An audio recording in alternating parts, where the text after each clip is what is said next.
electricity. From what? You have not even started building anything. You're not even expanding the one we have. There is nothing that you're actually doing with this money that you've borrowed. All you did with the money that you borrowed, $6 billion that you borrowed from World Bank, all you did was that you came back home, you signed this your Power Reform Act, which you now enable the states and private sectors to own or establish power plants in the states. Who is going to give them money? Are you giving them money from the part of the money that you borrowed? Or you guys should go in your state, establish power plants, while you pocket the money that you borrow from World Bank? Does that make sense to an average person? Just think about that shit.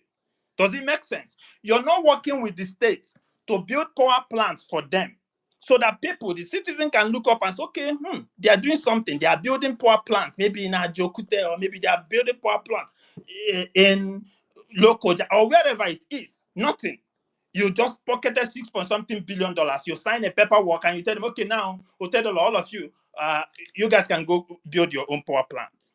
Does that make sense? That's exactly what they did with that stuff. Now, you have on the other plan, which is the fourth policy I will talk about, is the handling of minimum wage.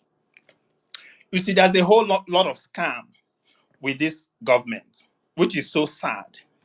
When it comes to policies that affect the ordinary Nigerians, they always tell you to hope that the prolonged administrative or clerical errors, or maybe they make it look like they are, the process of signing the paperwork, authorizing the banks to pay you, all those are something that's supposed to take 1 year before you start seeing it. But mind you, they pass their own minimum wage that affects the elites, the judges, and the politicians, senators, and House of Assemblies, all of them. They pass their own bill to increase their minimum wage, and that same month, they start receiving that same wage. But the one they pass to increase the minimum wage to 70 or 70-something thousand naira, until today, since last year they passed it, until today they have not started implementing it. And when you ask, they will tell you that this kind of things usually take so long to happen. That's because it affects the people. The one that affects you and I, as an ordinary Nigerian, are the ones that takes long. But their own, before they even get to the point where they have to sign it, they already started working on it. Before they even pass the bill on buying the cars already at the port. Before they buying their own luxury cars, it's already there. Before the bill even gets to the house to buy private jets, the jet they already purchased it. The same thing with their boat, presidential one. The same thing with all of them. Even this solar panel, before you guys heard about it, I'm sure they have started installing it up there. So, but the one that affects you usually takes so long before it gets to you. So that shows you that how much pain they intend to put or pile on the head of average Nigerian. Now, what they've done is that they've created so much scam. When the international community or somebody Google, or maybe World Bank, which I don't know if the World Bank is in bed with them with this their fraud. When they type there, what is the minimum wage online in Nigeria, they will see 77,000 naira. But you that is working for the government in Nigeria, you don't receive 77,000 naira. Now, when they start paying it, are they going to pay you backlog from the time when they sign it? The answer is no. That's how they operate. So they are hell-bent on making things, every single thing, miserable and painful for the average Nigerian. Now, again, you come down to the high cost of governance as of now in Nigeria. Everyone sees clearly that why they tell us to be patient, that they themselves are not patient. Why they tell us to adjust. Why Akpabio is telling everybody that Pope, his net worth was $100. Akpabio's net worth is undisclosed as at today. You don't know how much he's worth. Akpabio is probably worth more than the entire Vatican. But he's telling every average Nigerian that they should be mindful that their own net worth could be, let's say, that's $100, which the Pope had. So that shows you what this administration means, or their targets for the average Nigerian. Again, okay, essentially, can you start rounding up? Okay, my brother, let me start rounding up. You will see the issue of the controversial appointment, which is loop-sided, is all one-sided. It's more of government the president is president for one region, while utilizing the resources that belongs to all region to govern that single region. That's pretty much the impression that the administration has created. You have weak communication strategy. Whatever the government is doing, due to the fraud, the corruption, and lack of transparency, the average man do not even know what they are doing or how they can even benefit from whatever is going on. Somebody came up here and talked about student loan. When I was younger, when I was small, I used to hear a story of Mario Rudele, somebody that turned to vulture somewhere. Nobody actually ever seen this person that turned to vulture, or anybody that turned to vulture, but we hear it and it was so convincing. That was exactly how this story of student loan looks like. Most of us on this platform now do have somebody who is in school, but have you seen anyone who received this student loan? And why is it that all the schools in Southeast, none of them can apply for student loan until now, this That April that is 2025? that is not true. That is not true. Let's not do this. That is not true. No, Can you mention no, which school in no, Southeast no, that has no, no. received student loan? That is that is that is not that's not true. No, no. Mazi, I'm can you tired, but mention which school in I'm Southeast I'm that have I'm received tired. student loan? I'm tired, but I can't deal with this one. Please, that is not true. I beg, I beg. Mazi, can you mention one school in Southeast let that have received let's student loan? let's tone it down. As of last year, Nnamdi Azikiwe University came out to say the delay is from their end. The delay is from their end. Last year, not What this about year. Futo? What about Futo? Hold on, hold on. Hold on, Nnamdi Azikiwe University Oka said if the delay is from their end, and they later Okay, on Maz, they what start about Futo? applying. So many people applied from Enugu, Ebonyi State University. In fact, I have some friends in Ebonyi State University who applied this student loan, and some of them got it. So many people. What are we saying? If you go to Imo State, go and ask questions. Kissy, let's not do this, Mazi, please. I have But the friends delay, across so many so many, schools in so many, so all many. southeastern states. So many people in Southeastern State just keep, oh, this thing will not work. It's not the same thing. Federal government will just say this and that, blah blah blah. So many people keep like, oh, this thing will not work. This thing will not work. I'm not going to apply until they started seeing some part of the country benefiting from it. Some part of the university posting what whoever. Are you aware that the oh my goodness, I'm tired now. Mazi, you're interjecting me and you're taking my time and your mic is disturbing. Use 1 minute. I'm tired. Good. So now you have that weak communication strategy. You have poor management of government infrastructure. Today, we are hearing from that the entire refineries in Port Harcourt are working, that it was all a fraud. And millions of naira or millions of dollars have gone into refurbishing that. But today we are hearing that it's all a fraud. Now we also heard about demarketing Nigerians overseas. What's demarketing is worse than a president of a country going to another country for checkup, medical checkup. Is that not demarketing your country overseas? But your Agulu So, fraud went to perform surgery in the UK now. Mazi, can you Your remove Agulu this? Messiah. Mazi, can you remove this douchebag? No. Bashiro, please. Your Agulu fraud also went to the UK for. Okay. Bashiro, please, I'm begging the name of God. Allow him to land and give him 1 minute to speak random. Allow him to speak. Allow him to speak. And I've said, P2B should not be brought in this conversation. It's not the only opposition here. I don't know why people have refused to drag Atiku Abubakar the same way we are dragging people. Like that. So allow people to land.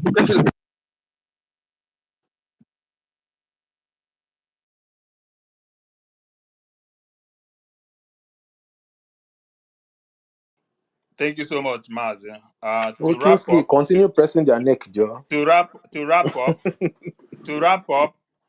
Atiku, P2B, none of them is a president. The president we have is Tinubu. Buhari, when Buhari was in office, for the entire 8 years, Buhari thought almost half of his tenure, he was going from one country to the other for medical checkup. That's APC president. The next APC president just entered, and he's also touring, going on medical tourism. So what's the marketing is worse than that? Is that not worse than somebody going to one university to go speak on the issues affecting Nigeria? Have you ever heard that the French president traveled to Burkina Faso or any country for medical checkup? If you hear that Trump is going down to Germany to get kidney transplant, how would you feel about that?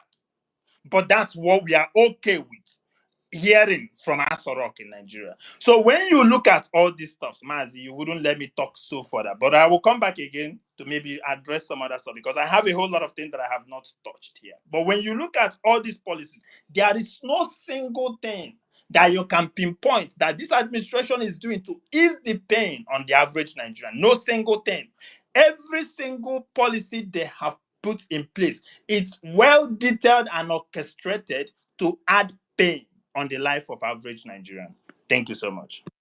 Thank you. Let's have Cocky Limited. Please, let's have him. Yeah, go Okay. ahead. All right. I hope everyone can hear me. Yes, we can hear you, sir. Yes, go ahead. We can hear you. Can you hear me? Okay. Can you hear me, please? Yes, I can hear you. Please go ahead. Okay. So I want to first and foremost touch on a few misinformations that our brother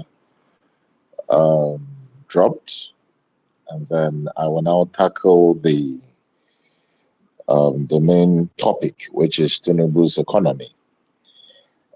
He started off by using the U.S. as a reference point on Donald Trump's tariffs. That was where he started from. And the fact that people are complaining in the US and everybody is suffering. And I want to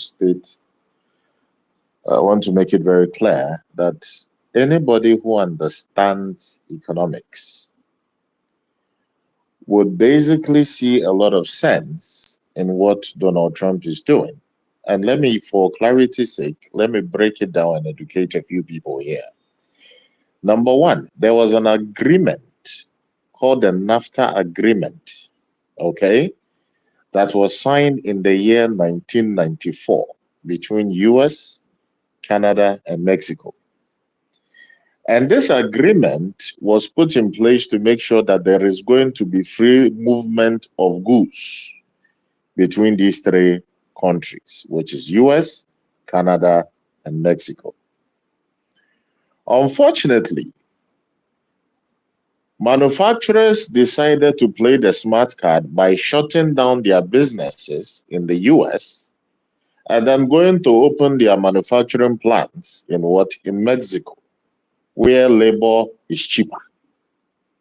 And then they will go and produce the goods that they were formerly producing in the US. They will go and produce it for much cheaper labor, meaning that US citizens are going to lose their jobs. Then after producing those same materials, they will still import it back into the US without any tariffs because of that existing agreement that existed between these three countries. As if that was also not bad enough, other countries like China decided to take advantage of this trade treaty that existed between that existed between the US, Mexico, and Canada, by doing what? By sending parts, okay? Basically, if they want to send a car to the US, there is an existing tariff that US had placed on China before in terms of goods coming from there. So it made their own goods coming in quite expensive.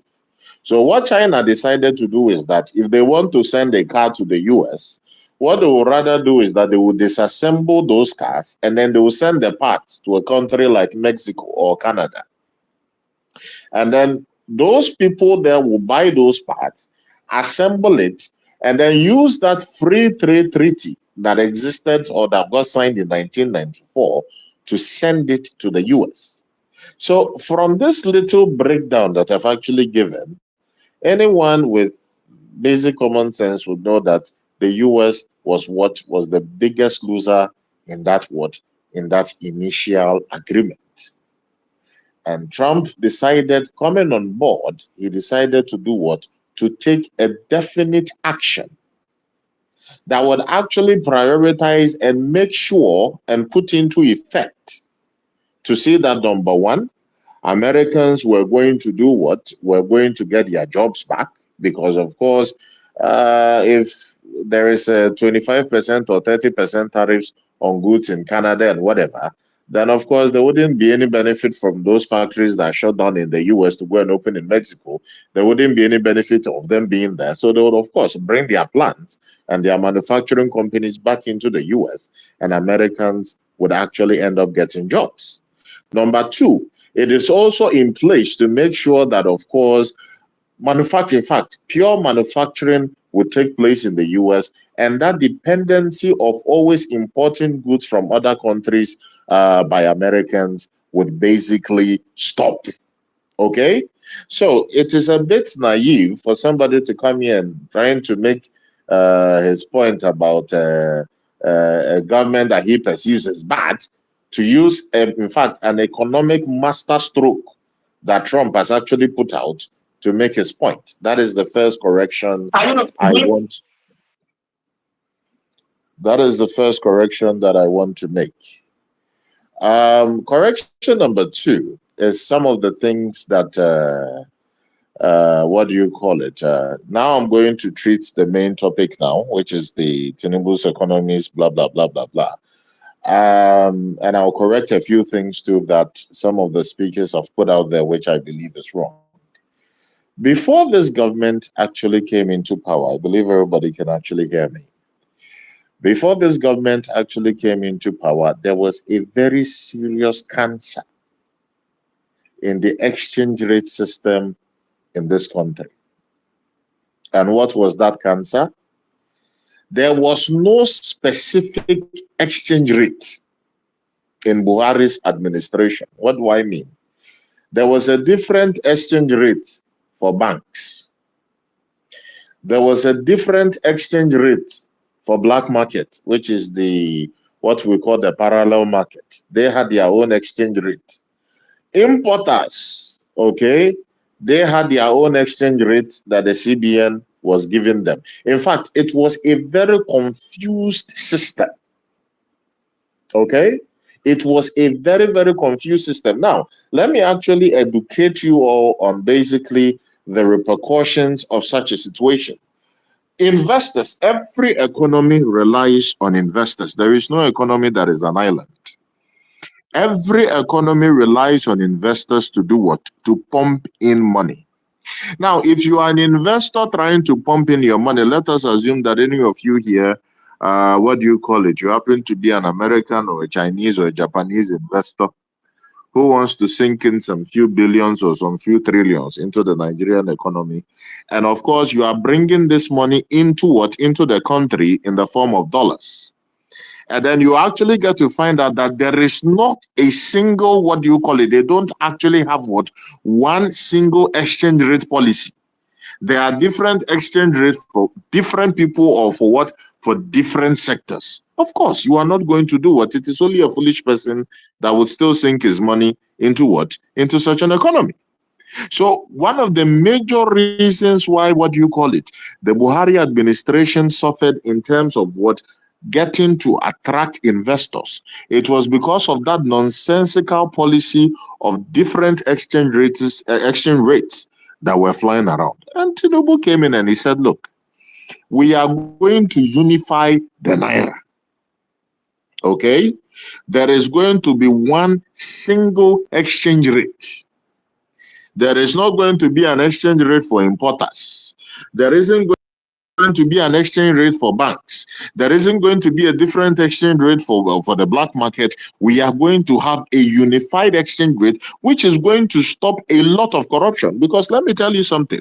At a point in time under the Buhari's administration, if you are here and you have the dollar account, you will confirm what I'm about to say now. You will go to the bank to go and look for dollars to collect from your own account. That is an account that you put dollars in by yourself. The bank will tell you that they do not have dollars. That is what the bank will tell you. that they do not have the dollars at the moment. And at the end of the day, these banks were what these bank managers were simply what carrying the dollars that had been given to them by the CBN, and they were going to the black market and they were selling it there, making very, very huge money. The very moment Tinubu came in and basically stopped that rubbish, that corruption ended. And of course, we all know that, of course, if you want to unify if you want to unify all the markets, there is going to be a little bit of what the layman would call devaluation. But in the real economic sense, it is actually not devaluation. It is unification of the exchange rate. Okay. So in the long term, in the short term, people are seeing it as a very bad thing because, of course, we had we had the value of the naira drop. So people are seeing it as a bad move, just like some ignorant people may see what Trump is doing in the US as a bad thing because of a little bit of short-term pains. But anybody who has foresight and anybody who actually understands economics would actually know that it is a master stroke. That particular look, even if this administration in this their first step does not do any other thing, but just sticks to this unification of the exchange rates that they have done. As far as I'm concerned, as someone who understands how monetary policy works, I am not talking based on emotions, okay? Because a lot of people always analyze these things based on emotions and not on raw data. As somebody who actually understands how economics works, I would tell you that this particular move that Tinubu has done, which, mind you, no other president had actually done before now, is a master stroke that is actually going to uplift that would actually uplift this economy within the shortest period of time. Finally, before I conclude, this president is someone that I admire so much because you can call Tinubu a lot of things. Okay, you can give him a lot of names, but one thing you can't call him is a liar. There is absolutely nothing that is happening in this administration that he did not put in his manifesto that he was going to do. Again, you always have people who are more interested in lamenting, coming online. I love the points, Mazi, you made, and some of when you were giving your own submission. Okay, some of the very salient and very, very good points you were making. You have a lot of people who are always just interested in coming online to come and lament things are bad, things are this, instead of them to just use a little bit of common sense, use a quarter of their brain to actually see opportunities staring down in their faces and take advantage of it. They won't. They will sit back, and then at the end of the day, they would come on social media, since of course 100 naira data can give you enough. Is 100 naira data can give you enough times to come and rant online. They come online to use emotions to talk, but not pure common sense. Look, this man came on the very first day on his inauguration. The first thing he said was that this whole defense of the naira, okay, the first thing he said was fuel subsidy, number one, is gone. Okay, he made that declaration on the first day of his presidency. The second thing he said that day was the fact that he said there is no going to be that defense of the naira that the Buhari administration was doing by pumping dollars into the system, dollars that they didn't have to defend the naira on the market. He said that is no longer going to happen. So he made it entirely clear in his manifesto. He didn't just end there. On the day of his inauguration, when he was given the microphone, he stated it clearly that this is what he was going to do. Now, the question I keep asking myself is this. Instead of sitting back and lamenting and complaining, what the hell stopped a lot of people from taking advantage of that little move? Okay, and actually enriching themselves. Because mind you, when Tinubu made this particular proclamation, I remember that day I was actually watching TV.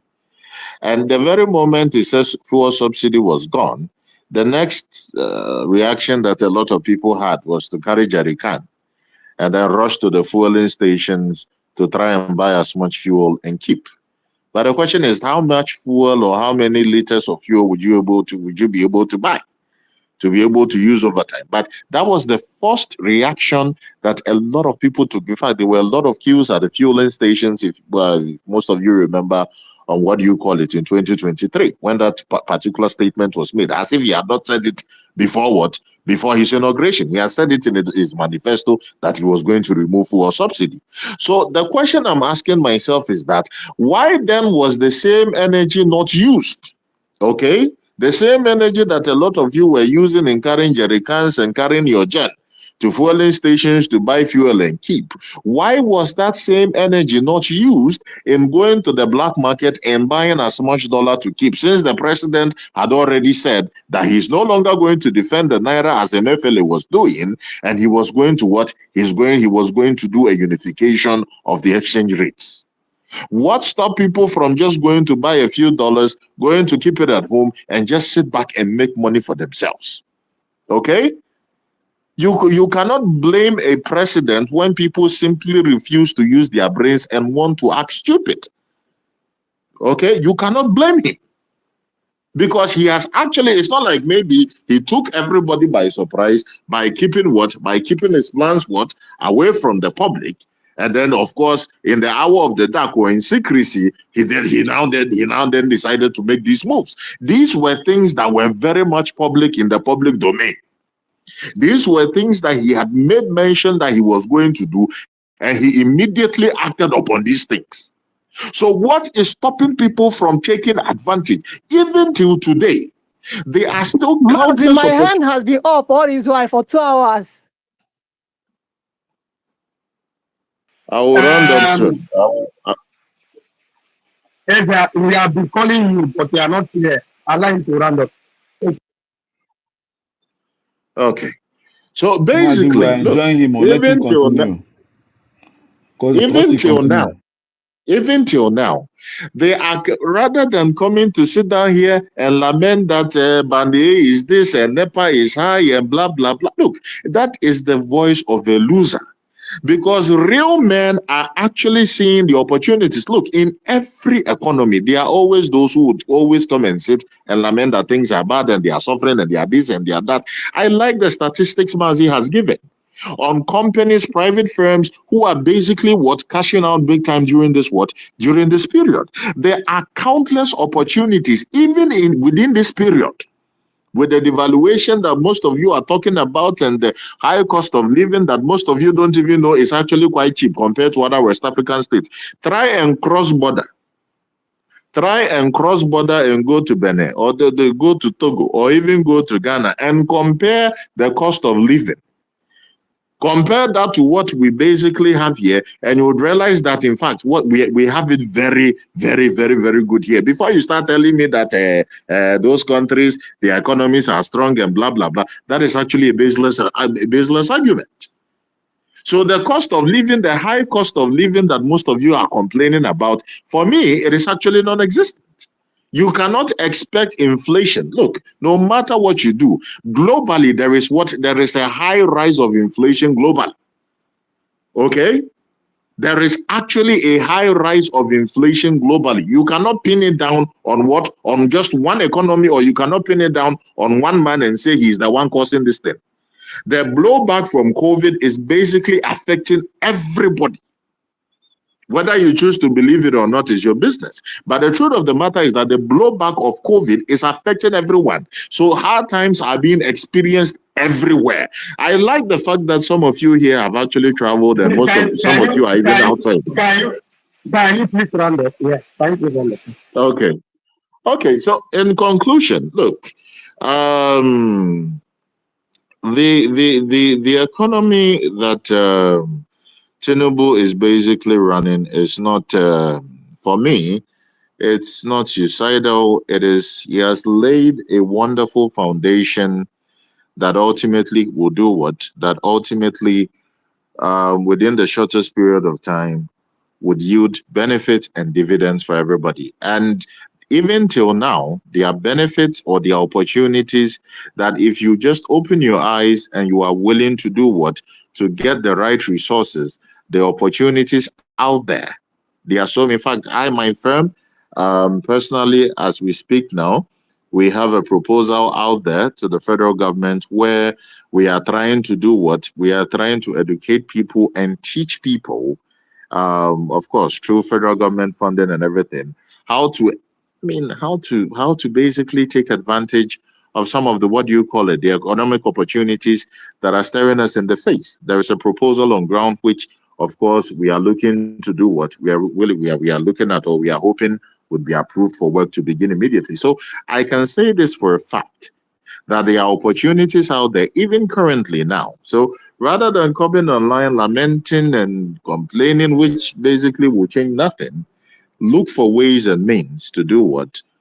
Tap in from what some of the opportunities that are out there at the moment. I yield the mic. Thank you very much, Mazi. Thank you. Mazi, So, please, as a word for Kosi, please. I'm following you now, Kosi, okay? Please follow me back. I'm so very happy with the way you explained it. After deal to many people. Thank you very much. Thank you very much. I would love to okay, be let's have interested a in that project. Thank you very yeah, much.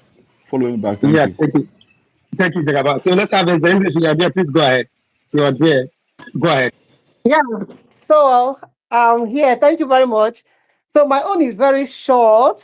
All the policy, I can be sincere, all the policy that Tinubu has taken is a very giant step, and then is a good one.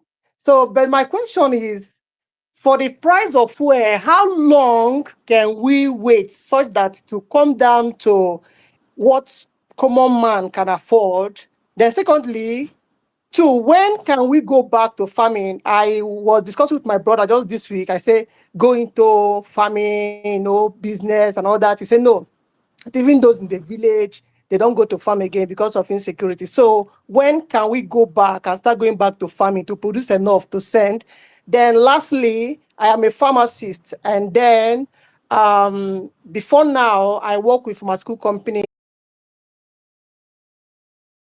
My question is, most of the company collapse their wings, just to manage the shock and all that, some left. So what is the government doing currently with respect to pharmaceutical company? Because as I'm talking to you now, we don't have any indigenous company that produces everything in Nigeria. We import, mix, and then send. So what are they doing with respect to pharmaceutical company to make drug affordable to the common masses? You can see this if you go to hospital, people cannot afford it. So let me make it just very short and brief so that others can talk. Thank you. Yeah, thank you. Thank you. Okay. So let's have Amino. Amino, if you are there, please go ahead. Good evening, everyone. Yeah, good evening. Yeah, thank you. Mine is a short one. I just want to say, yes, the economic policies are really tough because for me, I live in Abuja. Before the increase of the fuel price, if I buy 10,000 naira fuel, in my old car, Honda CRB 2008. It took me like 4-5 days for the whole week. But now if I buy 10,000, I go to work today, tomorrow, the next morning I have to buy fuel. So it's really not easy.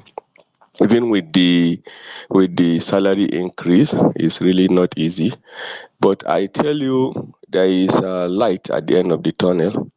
There are so many things the president have mentioned before the election that he will do, and he's really doing it wonderfully doing it, because the NEL fund, the student loan, he has mentioned it severally, that there is no reason why any child would not go to school, university, because the parent cannot afford it. I thought it was just a mere campaign thing, because severally we have had that even state scholarship are no longer giving the scholarship as that when due. But I tell you, my son, before he goes back to school this semester, this first semester in Zaria, the school fees was paid, even though the stipend has not been started coming yet. But the school fees has been paid, and those children that did not apply, they are saying, so this thing is real, because his cousin, they are in the same school, he has not applied, and eventually my son got it. So it's really happening. Then he mentioned the issue of why will somebody take millions of naira to go and buy car? That there should be an agency that will give loan, you know. And then surprisingly, the credit co came up. So there are so many of them I can mention. I can keep on mentioning. So sincerely speaking, there is a light at the end of the tunnel. And then with regards to the farming, I tell you, yes, the issue of insecurity is being exaggerated because people still go to farm. If people have not gone to farm last year, the prices of food wouldn't have come down. Last year by this time, a bag of a bag of maize was going for 100 and something thousand. I know that for fact because I used to buy. You know, it was so tough for us last year to buy food stuff. But sincerely speaking, the price of the same period last year and this year now, the maize is now 8,000. But the same thing with the rice. I bought a bag of rice around December at the cost of almost 100 and some and 10,000. But I bought it recently at 86,000 naira. Foreign rice, by the way. So you see, so things are not as bad as we always portray it. And the another thing is like the perishable things, like the tomato. When it comes down, the onion, when it comes down, people doesn't appreciate and talk about it.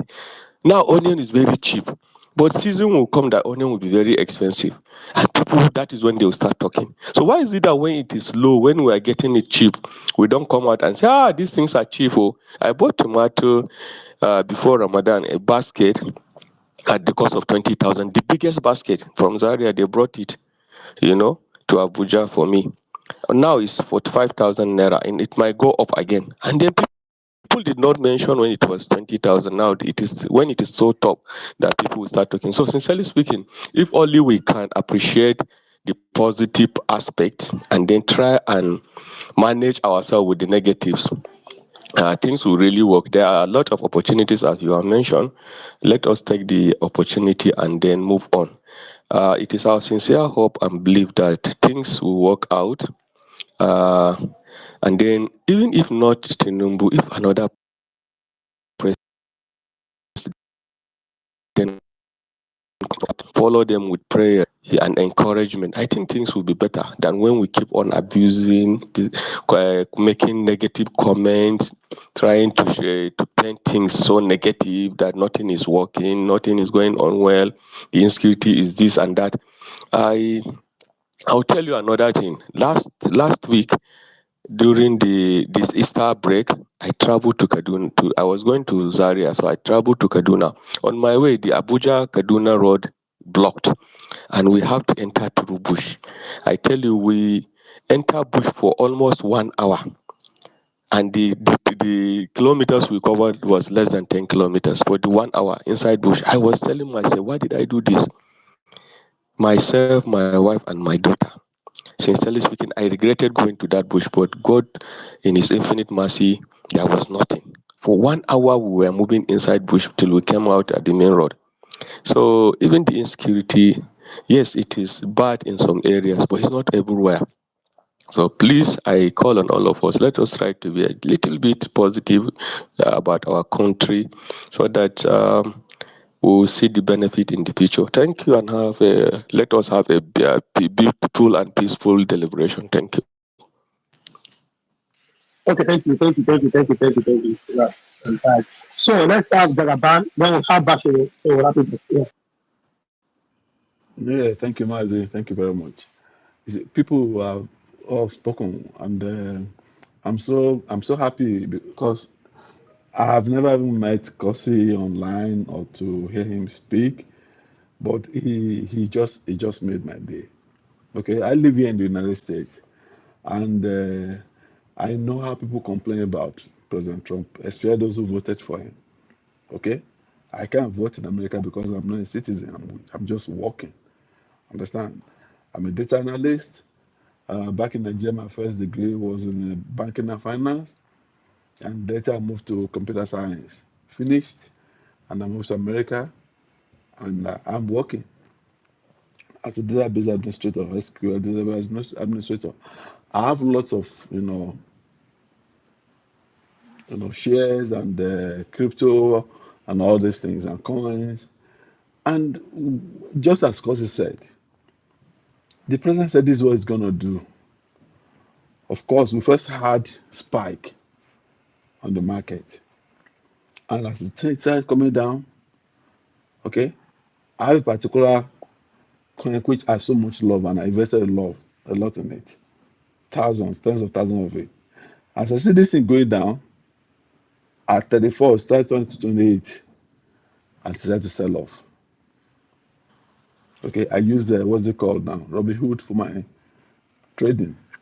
I sold off, and as I'm talking to you today, Deborah, that thing is less than $10, 10 cents per unit. So you can imagine how much I would have lost. So what Kosi is talking about is true life situation. It's not about them say, them say, them say. If people had bought dollars and kept, okay, it's not about saying average man. I think one time your space somebody came and said was talking about average young Nigerian. Isn't it a common man? If you can remember that the Mazi, and you're trying to explain who is the somebody. Hey, everybody is a common man. Everybody is common. In as much as you are a multi-millionaire, you are a common man. Everybody is a common man in Nigeria. Everybody. Even we were there abroad, we come home. We will come home man, we never even get the money. No matter how much 6 euro they pay, we never even get the money. Because by the time they pay you $125,000 per annum, tax where you go come out. You can imagine what's gonna happen. Why is that people are looking for 2, 3 jobs to do in this country? So what he's talking about is true life situation. It's not like somebody read it in the book. And that's, I'm very happy that when he said, "Oh, we have gathered together some things people can do in this country and still survive." Even when Buhari was in government, as you said, Buhari government, a terrible government, terrible government. Germany had recession under Buhari. I mean, Nigeria no get recession. We don't fall into recession. Now, so this thing is a global thing. The whole world is feeling the heat. The whole world. We just feel and pass ourselves. That's the thing. How much was gas? We dey buy petrol for here now. Almost 3 to 3 2. For California, it could be almost $7, $8 now per gallon. Come translate that to Nigeria. And then somebody will come from Nigeria and say this one, that one, that one, that one. And how much people where they pay their student fee, I mean, for school, university for Nigeria. NEFON come now. I told everybody, uncle, since last year, my brother, now only 2 remain out of about 20. We my man hang from my neck before she passed on. Only 2 remain. So somebody will tell me that Tinubu is not working. Somebody will now say Tinubu is not doing anything. What is in the fund? What is in the fund? But I know how much is coming out of my pocket. But now Tinubu is working. When this man came, as Kosi explained, why should we have different rates for dollar? Bank will give you different rates. Aboki will give you different rates. CBN will give you different rates in one country when dollar is not even our own currency. The man came now and made everything become liberal. Everything is now at par. Even as we were doing that, and people say it's better, it's better, it's better. How much was Nigeria owing? Qatar almost packed their fleet and left Nigeria because, in fact, they don't know, they almost, they refuse to fly Nigeria route anymore because Nigeria they owe them money. That's why we owe all these international airlines money we could not pay because the Emefiele is just toying with our future, and we were so relaxed, we were so happy with it. Like mosquito, where they suck blood and they blow you air and you don't enjoy them. Even Bible where we read every day, my brother, with the Quran we read. Jesus never promised anybody it's going to be easy. That's why he said it's only those who endure to the end. There's no promise anywhere that it's going to be easy. This man has done the little he can. He has tried the little he can do, and things are gradually taking shape in our country. Now you can say this is what's going to happen tomorrow, and it will. It will. Even for America, who there, Mazi, as power this stable, how many of us can pay for this America? That's why we're going for solar. For America, we power day 247. As you come up for us to tell your children, AC off, this one off, that one off, that one. We will be some of the Nigeria, we will just live like everywhere. We will put everything the color light for Nigeria where they beam bright. Eh? Very big light where they use for security for rigs. Now somebody go for compound because NEPA is cheap. Come try enough for Nigeria. We just do the way we like. We go and tap cable, tap everywhere. Eh? Taking things that we don't deserve in the country. Now it is serious game. You cannot even afford to tap anything in this country. If you tap it, you are gone. You are gone. We live lawlessly in our country as if we are not in the same world with everybody. As if we are not in the same world with everybody. So I really appreciate when people like him come to space and talk to us. If you want to learn, we will learn. And if you don't want to learn, fine, no problem. But those who are making money in this country are busy making money. And those who are not, they are not making money. An sai guda uku ne, sun ɗauka iyakan shi kenan. I mean, now you dey talk, mute your mic. Okay, Japan. Okay, thank you. So my Let's. brother, thank you very much for your space. I appreciate it. People can, as Kosi said, people can complain. In every economy, people will go to complain. Those who will be making money will be making money. Those who will be smiling to the Okay. bank will be smiling to the bank. But nothing is promised for anybody. The only thing we're told is that government will do this little one. When they do that little best, if you can tap into that little best, fine, it will be well with you. If you not tap into it, then you just keep complaining forever. But why do we have to keep complaining because others are complaining? Can't we stop this complaint? For this country where they might, you won't believe, say, we get Nigeria so now pay tax. For this American country, they are making good money. They want to go drive Uber, so they will not use the Uber to claim tax reduction. Why are we like that? Why? Why? In America, whether you are, you still want to go and be doing Uber so that you cannot claim company. I bought tire, I fix my tire. Then you now put everything so that your tax to the government at the end of the year will reduce. And if your local government does not make tax income, they won't be able to pay for schools. They won't be able to get teachers hired. They won't be able to provide security because now they give us police. Now local government they give us police. American government don't get police for me. All they got is FBI. And before they will call FBI, my brother person don't die. So the closest security to me is my local government chairman that has equipped and hired policemen to protect me. So that's why we're praying that this president should be able to fix that autonomy of local government, make them free, and give us state policing, so that we can be able to put our things right in that country. That's what we're asking for. We're not asking that you should come and be giving us money, make life easy, make food available. No, those things are meant and they're left for corporate entities to handle, not government. Government has no business in business. They only just regulate the market and put things right for people. If government cannot provide what's it called in English? If we cannot provide, government cannot provide security and provide good roads, how will company come? See our what's it called? Every day, that by the expressway. You know how many lives that thing done lost because trailer will just fall, petrol will just throw. So if government give good roads, people will come and invest, which is what this man is doing. It will reduce the amount of trucks running on uh, uh, Delta to the east. If they can be able to fix that road for us from that Lagos down to Calabar Street through the what they call it. So you see, these are things we are looking and we are praying for, Mazi. If things are getting right in this manner, gradually we will arrive at where we are going in Nigeria. But if Nigeria even turns Dubai, Mazi, in America here, we still get where they go Walmart, go they beg, and they are American citizens. We get where they beg for streets.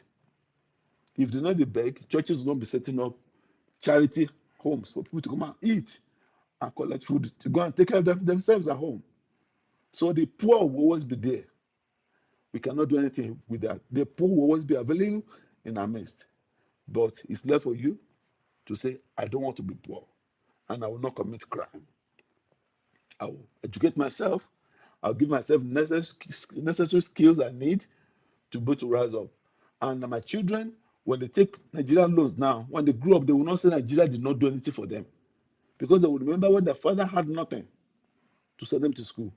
Government was the one that rescued them with those NEF funds. And they can say, yes, this is who I am today. Because of NEF fund, I will give back to my country. This is how to create what is called patriotism in people. So it's not about the loan they're taking in school. No, it goes further. It goes more than that. Today you ask an average person, "Hey, what has Nigeria done for me? What has Nigeria done for me?" I'm trying to bring my cousin to America to come and do masters, mazi. Ordinary to come and do masters. So Okay, she will pay for. I have to Yeah, go. I have to I'm go. dropping Yeah. now. She will do evaluation, 260 to $300. But by the time she got admission to Kogi State University, you know how much you pay? 260,000 naira, 264,000 particularly. Reach $300 to do masters in Nigeria. But if in America, not only just evaluation, no, we never talk of English certification, no. We never even come and talk about $6,000-7,000 to do that program. Per annum. So how can somebody not say Nigeria not do anything for them? Mazi, thank you very much. I yield. Okay, let's have Bashir one more time. Bashir, please go ahead. Yes, thank you, Mazi. I have very little to say.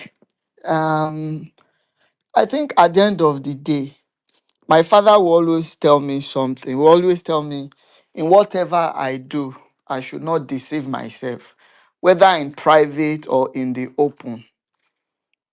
Um,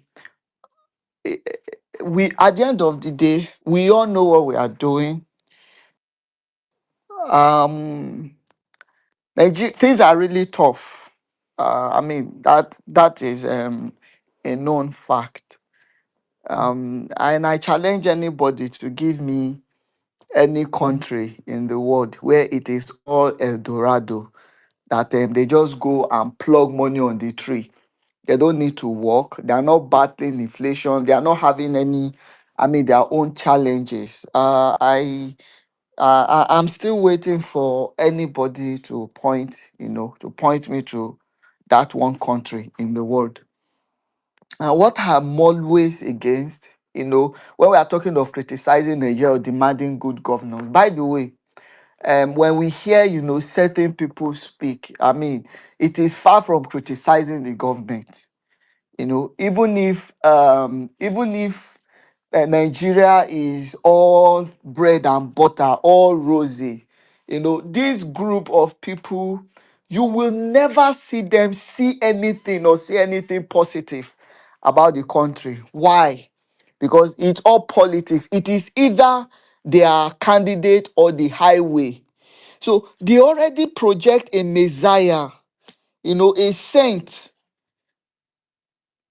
that it is only that person, in their delusioned mind that, can solve the problem of Nigeria. And if it is not him, nothing anybody can ever do, that you ever see them, speak positive about the country or such a policy. And again, I mean, I have been hoping for the longest time, whenever I see them come online to wail and lament, to make all sort of deluded, opinion, when they spew all sort of nonsense, to think, I mean, thinking that running a country is the same as running people that are not even people that, in the prosperous, era of Nigeria, they still cannot save money to pay bride price to keep a woman in the house. In the midst of plenty, the only thing they are doing is drinking alcohol, go to strippers club, going to nightclub, patronizing prostitute, and drinking, buying gold and what have you. This is what these people do, even in the rainy days. These people ordinarily, their liability to Nigeria, they have absolutely nothing to offer. That is why, when we are having any little challenge, the only thing they can see, is to come out and be lamenting. because they have nothing. Their personal life is a mess. Their personal life, they are failures. They have never, had any little success in their entire life. So what they are doing is projecting, that personal failure, now pushing that responsibility on a government, that is not part of their misery. A government that came in just 2 years ago. Some of them say they are poorer. You have always been poor. You were never rich at any point in time. You have always been poor. Is it that you are into fraud? You are into scam? You are one of those getting, contract that when the government give you, you don't execute the contract, you collect the money, or you must, there is no way you're doing something legitimate. See, there is inflation. We all know. I sell cow. I have a livestock farm. The profit we are making in the livestock sector now, we are not making that money 4 years ago when the dollar, your so-called dollar, was very low. If I buy a cow for ₦1 million, I'm going to sell for 1.5 million. That is the reality. When you talk about people can no longer barb their hair. If you cannot barb your hair, go and buy razor blade or scissors and be using it to cut your hair. It's not a must you use clipper. These are the nonsense that we hear. You can't afford to buy this thing. You can't afford to buy this thing. There is nobody that is doing business in Nigeria today that is running at a loss. I challenge you to come out. You are a liar. That is why I'm surprised, when people, you are the one paying for it. Once upon a time, pig milk used to be, was being sold for, I think, I can't, was sold for like 200 naira. Today, it is being sold for how much? Do you buy it or you do not buy it? There is no business owner in Nigeria that is running a business that is running at, you're a pathological liar. The barbers, the same way, the time they are buying fuel for 300 naira, you pay as little as 200 to cut your hair. Now that you're buying fuel for 1,000 or 900 thereabout, you are paying 1,500. So in what way are you at a loss if you're a barber? It is still the people that go to barb their hair. They are still, and it is still the same people that are coming here to make excuses to defend the people, these business owners that are making double of the profit that they used to make when the fuel was cheap. Nigerians are opportunists. We are wicked. We are evil. The way we are sabotaging, creating this hyperinflation, this artificial inflation.